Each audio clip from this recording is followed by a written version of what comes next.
Maintenant que vous savez que sont les glucides et de combien vous en avez besoin en fonction de vos objectifs, on va pouvoir passer à la suite et nous allons parler de la qualité des glucides. Alors la qualité des glucides n'est pas liée à leur structure biochimique. Ce n'est pas parce qu'un sucre est simple qu'il devient mauvais et ce n'est pas non plus parce qu'un sucre est complexe qu'il devient bon.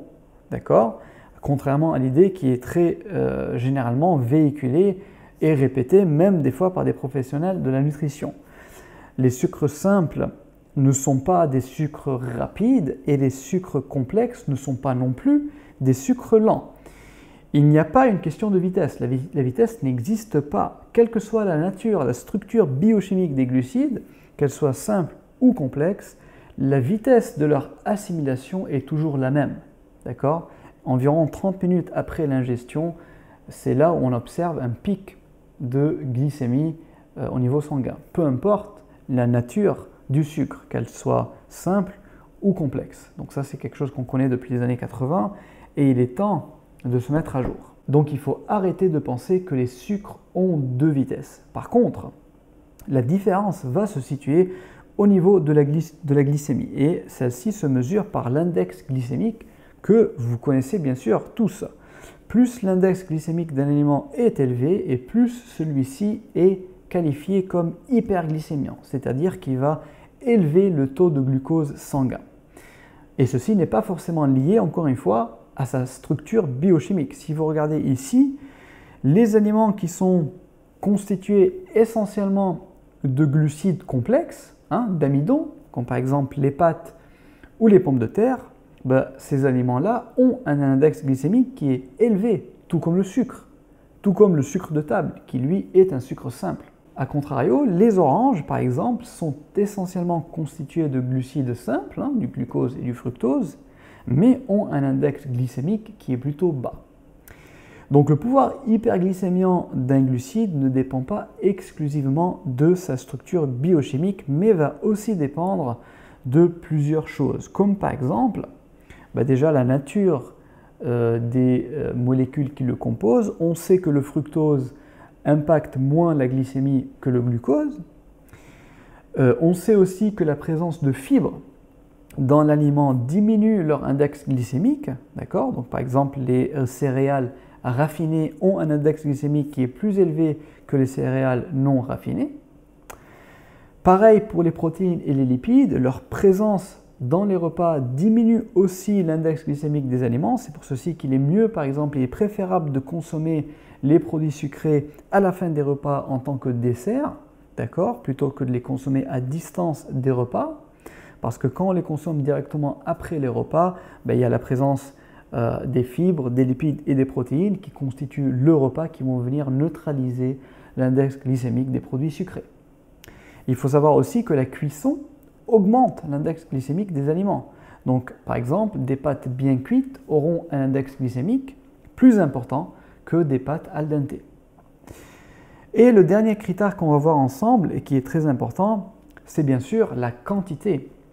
Plus la quantité consommée est importante et plus le pouvoir hyperglycémiant de l'aliment sera aussi important. Et ceci est le problème et la limite de l'index glycémique, c'est qu'il ne prend pas en compte en fait la portion de l'aliment. Il faut savoir que l'index glycémique est calculé sur une base de 30 grammes de glucides d'un aliment donné. Donc par exemple, pour calculer l'index glycémique des carottes, on va faire consommer aux gens 800 grammes de carottes, puisque 800 grammes de carottes cuites apportent environ 30 grammes de glucides. Et on va calculer l'index glycémique en fonction du coût de ces 800 grammes. Sauf que dans la vraie vie, on ne va jamais consommer 800 grammes de carottes cuites. On va plutôt être autour de 100 à 200 grammes. Et donc, automatiquement, l'index glycémique de cette portion va être beaucoup plus bas que l'index glycémique des carottes qui est calculé à partir de 800 grammes. Donc, pour nous, consommateurs, l'index glycémique n'est peut-être pas très pratique puisque ce qui nous intéresse, c'est le pouvoir hyperglycémiant de la portion qu'on ingère. Et ceci est calculé grâce à ce qu'on appelle la charge glycémique. Et donc vous voyez que quand on prend en compte la charge glycémique des aliments, on voit qu'il y a une grande différence par rapport à leur index glycémique et par rapport à leur pouvoir hyperglycémiant. Donc dorénavant, ne prenez plus en compte l'index glycémique. Il ne veut pas dire grand-chose d'un point de vue pratique. Regardez plutôt la charge glycémique des aliments.